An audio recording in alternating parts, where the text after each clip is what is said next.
নমস্কার, আমি সৃজা। 5ই জুন বিশ্ব পরিবেশ দিবস। আমরা সকলেই জানি ওয়ার্ল্ড এনভায়রনমেন্ট ডে। তো এই বিশ্ব পরিবেশ দিবসে প্রতি বছরই আমাদের প্রধানমন্ত্রী নরেন্দ্র মোদী তিনি একটা মানে ওনার বাসভূমির কাছাকাছি জায়গায় একটা করে চারা পোঁতেন, যেটাকে উনি বলেছেন যে এক পেড় মা কি নাম, অর্থাৎ মায়ের নামে উনি একটা গাছের চারা রোপণ করেন। এবার কার মায়ের নামে করেন আমি জানি না, কারণ উনি নিজে দাবি করেছেন যে উনি নন বায়োলজিক্যাল। তো তারপরেও উনি করেন, যাই হোক। তো মা আমরা আমাদের ভারতবর্ষকেও মা বলি, সেই হিসেবে উনি করেন। তো এবারে প্রথম বিজেপির সরকার এসছে এ রাজ্যে, এবং শুভেন্দু অধিকারী তিনিও দেখলাম যে প্রধানমন্ত্রীকে দেখা দেখি একটা গাছের চারা রোপণ করেছেন। খুবই ভালো, কারণ এমনিতেই আমরা জানি যে গাছ কমে গেলে পৃথিবীর অবস্থা কি হতে পারে, ভারতবর্ষের অবস্থা কি হতে পারে। এমনিতেই আপনি যদি এই মুহূর্তে গুগল করেন, তাহলে আমি আমাদের রাজ্যের কথা যদি বলি, তাহলে দেখবেন হয়তো দেখাচ্ছে যে টেম্পারেচার 40 ডিগ্রি ফিলস লাইক 50, অর্থাৎ 40 ডিগ্রি টেম্পারেচার, কিন্তু ফিল হচ্ছে গরমটা 50 ডিগ্রির মতন। তো গাছ খুব প্রয়োজনীয় একটা জিনিস। গাছ আমাদের ছায়া দেয়, অক্সিজেন দেয়, এবং আমরা জানি যে প্রকৃতির ভারসাম্য রক্ষা করে। সেই অনুযায়ী প্রধানমন্ত্রী এবং এ রাজ্যের মুখ্যমন্ত্রী অত্যন্ত গুরুত্বপূর্ণ দায়িত্ব পালন করছেন। এ নিয়ে কোনো প্রশ্নের অবকাশ থাকে না। কিন্তু যেটা নিয়ে প্রশ্ন থাকে সেটা হচ্ছে যে একটা করে চারা প্রতি বছর বিশ্ব পরিবেশ দিবসে লাগাচ্ছেন, পুঁতছেন। সেই চারা একদিন বড় হবে, সেই চারা একদিন গাছ হবে, সেই চারা একদিন ছাওয়া দেবে, ফুল দেবে, ফল দেবে। সেসব তো ঠিক আছে, সেসব দেবে হয়তো বছর 30-40 পর, সেটাও খুবই গুরুত্বপূর্ণ, নো ডাউট। কিন্তু এই একটা চারা লাগানোর পরিবর্তে গোটা ভারতবর্ষের সমস্ত বিজেপি শাসিত রাজ্যে ঠিক কত কত হেক্টর বনাঞ্চল উজাড় করে দেওয়া হচ্ছে, সাবার করে দেওয়া হচ্ছে, সেটা নিয়ে বোধহয় আমাদের একটু নজর দেওয়ার সময় এসেছে। দেখুন, উন্নয়নমূলক কাজের জন্য সরকারকে কিছু কঠিন সিদ্ধান্ত নিতে হয়, আমরা জানি।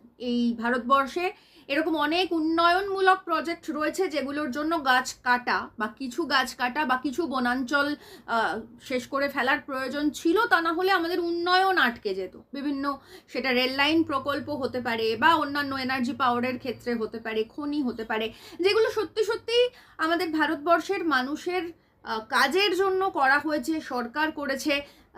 স্বাধীনতার পর থেকে বিভিন্ন সরকার যারা ভারতবর্ষে ক্ষমতায় এসছে, দেশ চালিয়েছে, তারা উন্নয়নের প্রকল্পের জন্য করেছে।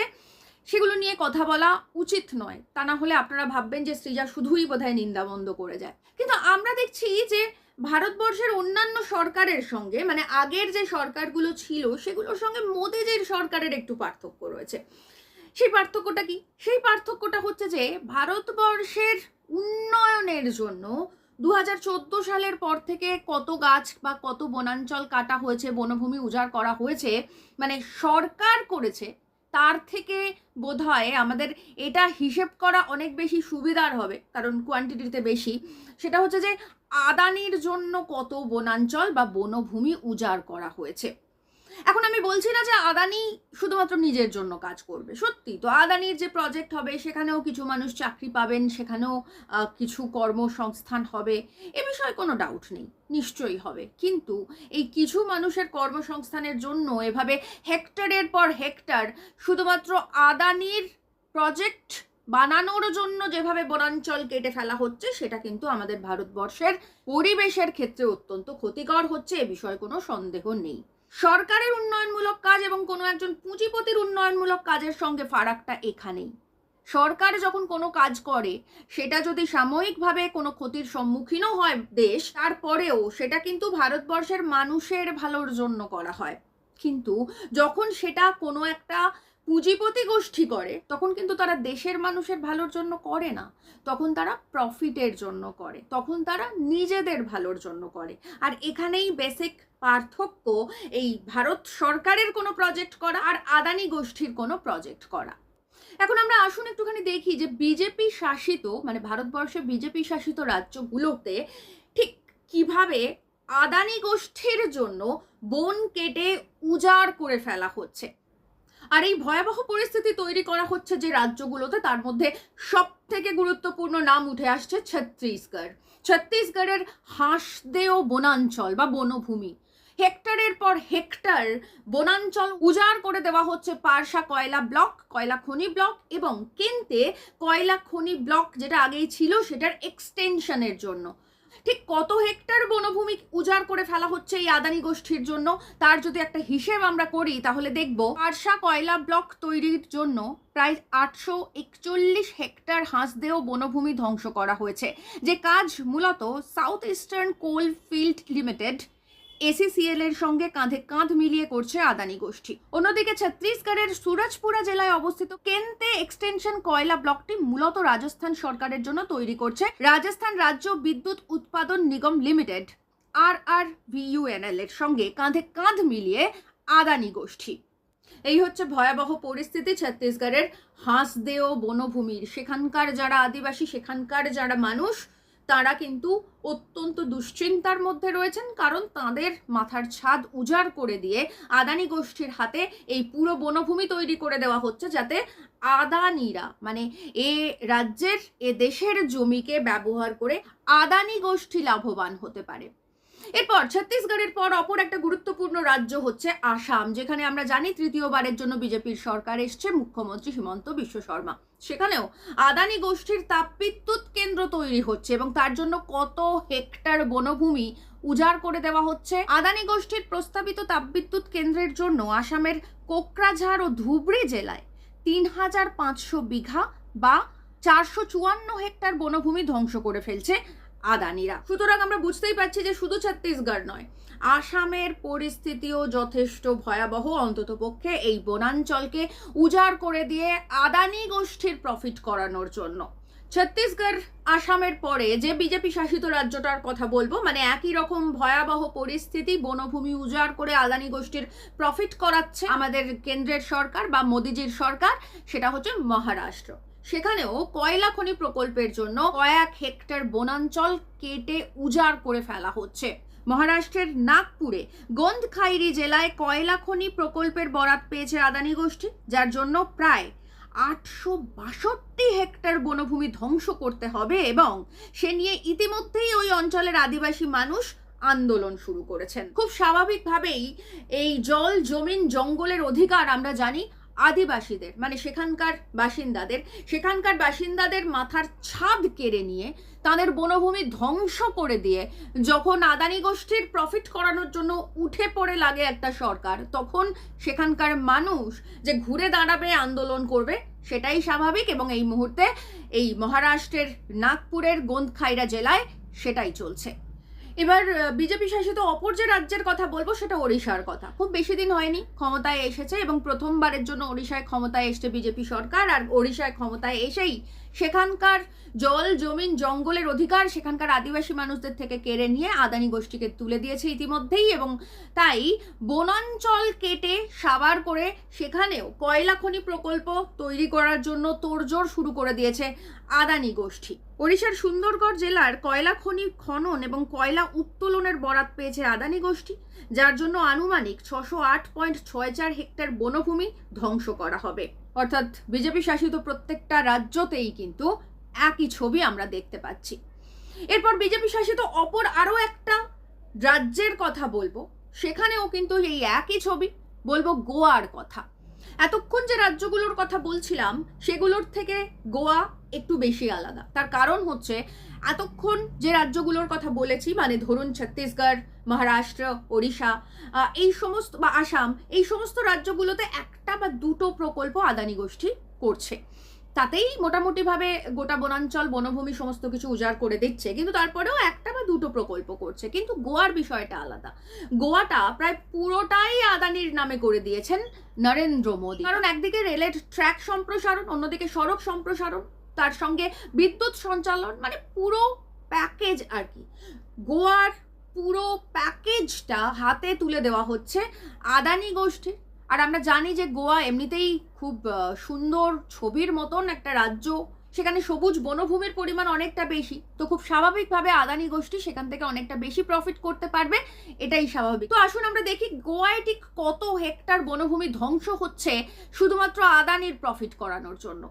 গোয়ার ভগবান মহাবীর বন্যপ্রাণী অভয়ারণ্য এবং মল্লাম জাতীয় উদ্যানের মধ্যে দিয়ে যাওয়া রেলপথের ডাবল ট্র্যাকিংয়ের জন্য প্রায় 138 হেক্টর বনভূমি ধ্বংস করছে আদানি গোষ্ঠী। জাতীয় সড়কের ক্ষেত্রে জাতীয় সড়ক সম্প্রসারণের জন্য গোয়ার প্রায় 64 হেক্টর বনভূমি ধ্বংস করছে আদানি গোষ্ঠী। অন্যদিকে বিদ্যুতের ক্ষেত্রে ট্রান্সমিশন লাইনের জন্য প্রায় 48 হেক্টর বনভূমি ধ্বংস করছে আদানি গোষ্ঠী। অর্থাৎ আমরা বুঝতেই পারলাম যে পুরো গোয়াটাকে একেবারে প্যাকেজ হিসেবে আদানির হাতে তুলে দিয়েছেন মোদিজি।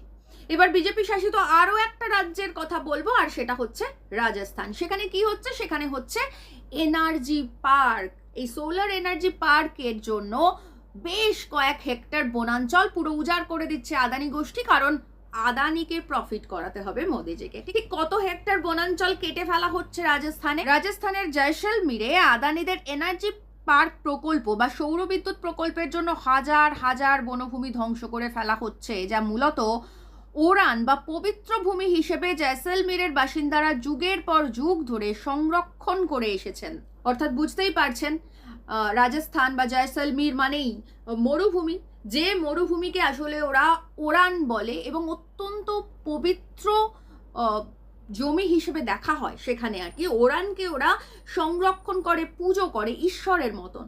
তো সেই সমস্ত জমি, সেই সমস্ত বনাঞ্চল কেটে ফেলা হচ্ছে, কারণ আদানি গোষ্ঠীর হাতে ইতিমধ্যেই তুলে দেওয়া হয়ে গেছে ওই পুরো বনাঞ্চল, এবং সেখানে আদানি গোষ্ঠী এনার্জি পার্ক বা সোলার এনার্জি পার্ক তৈরি করবে। এবং তাছাড়াও আমরা জানি যে সাম্প্রতিককালে রাজস্থানে আরাবল্লী পাহাড় কেটে ফেলার একটা উদ্যোগ নেওয়া হয়েছিল, সুপ্রিম কোর্টে অর্ডার পর্যন্ত বের করে ফেলা হয়েছিল।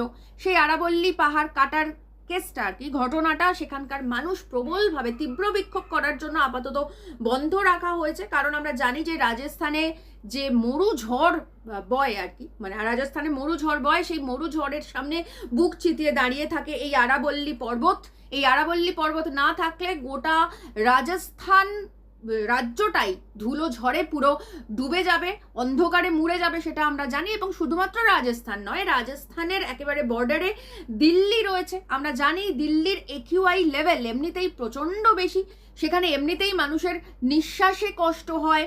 মোদিজির হয় না, কারণ মোদিজির নিজের বাড়ির মধ্যে বাসভবনে এয়ার পিউরিফায়ার রয়েছে, তাছাড়া ওনার এসি গাড়ির মধ্যেও এয়ার পিউরিফায়ার রয়েছে, তো মোদিজির এই সমস্যাগুলো হয় না। কিন্তু দিল্লির যারা সাধারণ মানুষ, তাদের নিঃশ্বাসের কষ্ট হয়। AQI লেভেল এত বেশি বেড়ে গেছে যে আমরা দেখেছি কয়েক মাস আগে সেখানে লালকেল্লার সামনে বিক্ষোভ, প্রতিবাদ আন্দোলন পর্যন্ত হয়েছে। তো এরকম একটা পরিস্থিতিতে দাঁড়িয়ে ওই আরাবল্লীটা কেটে ফেলার কথা বলা হয়েছিল, সুপ্রিম কোর্টের নির্দেশও বেরিয়ে গিয়েছিল যাতে ওখানে আদানি গোষ্ঠী এই রিসর্ট ফিসর্ট স্পা এগুলো করতে পারেন, বড় লোকরা বেড়াতে যেতে পারে। আমি আগেও বললাম, আবারও বলছি যে সরকারকে বেশ কিছু কঠিন সিদ্ধান্ত অনেক সময় নিতে হয়, অনেক সময় গাছ কাটতে হয়, বনভূমি কাটতে হয়। সেটা দেশের কোনো উন্নয়ন প্রকল্পের কারণে, দেশের মানুষের ভালোর জন্য। কিন্তু মোদিজি যেটা করছেন সেটা দেশের মানুষের ভালোর জন্য না, সেটা করছেন আদানি গোষ্ঠীর ভালোর জন্য। কারণ একটা সরকার যখন একটা প্রজেক্ট করে তখন অনেক কিছু মেনটেন করে দেশের মানুষের জন্য, যেহেতু সরকারটা দেশের সরকার। কিন্তু আমরা জানি মোদিজির যে সরকার বা বিজেপির যে সরকার, সেটা কিন্তু দেশের মানুষের সরকার নয়, সেটা আম্বানি আদানির সরকার। আর সেই কারণের জন্য আদানি গোষ্ঠীর ভালোর জন্য গোটা ভারতবর্ষের বিজেপি শাসিত এতগুলো রাজ্য থেকে এত বনাঞ্চল আদানির হাতে তুলে দেওয়া হয়েছে। সেই বনাঞ্চল কেটে একেবারে সমস্ত কিছু শেষ করে আদানি গোষ্ঠী সেখানে বিভিন্ন রকমের প্রকল্প করবে, এবং সেখানে যে মানুষগুলোকে চাকরি পর্যন্ত দেবে। কিছু মানুষের কর্মসংস্থান হবে, এটা তো ভুল নয়। কর্মসংস্থান যাদের হবে তাদেরও রক্ত চুষে নিয়ে প্রফিটের বোধহয় 0.1%ও তাদেরকে দেওয়া হবে না। তাদের ঘর বাড়ি মাথার ছাদ উজাড় করে ওই প্রজেক্ট তৈরি করবে আদানি গোষ্ঠী। সামান্যের থেকেও কম একটা লাভ্যাংশ ওই মানুষগুলো পাবেন। অর্থাৎ যে মানুষগুলোর আসল অধিকার এই জল জমিন জঙ্গলের উপর, তাদেরকে ইতিমধ্যেই রাষ্ট্র মাওবাদী তকমা দিয়ে নিরীহ গ্রামবাসীদের মেরে ফেলেছে। দিনের পর দিন আমাদের চোখের সামনে অপারেশন কাগার চলেছে, আমরা জানি। এখন সেই মানুষগুলোর মাথার ছাদ কেড়ে নিয়ে সেখানে আদানি গোষ্ঠীর প্রজেক্ট হবে, এবং সেই প্রজেক্ট থেকে আদানি গোষ্ঠী কোটি কোটি টাকা প্রফিট করবে। আর এখানে আমরা দেখব, আমাদের মিডিয়া দেখাবে যে মোদিজি গাছের চারা পুঁতছেন, এক পের মা কি নাম। আর মোদিজিকে অনুসরণ করে আমাদের এরাজ্যের মুখ্যমন্ত্রী শুভেন্দু অধিকারী, তিনিও গাছের চারা পুঁতছেন। বোধহয় এক পের বাপ কি নাম হবে, কারণ উনি তো মোদিজির বাচ্চা, উনি নিজেই বলেছেন।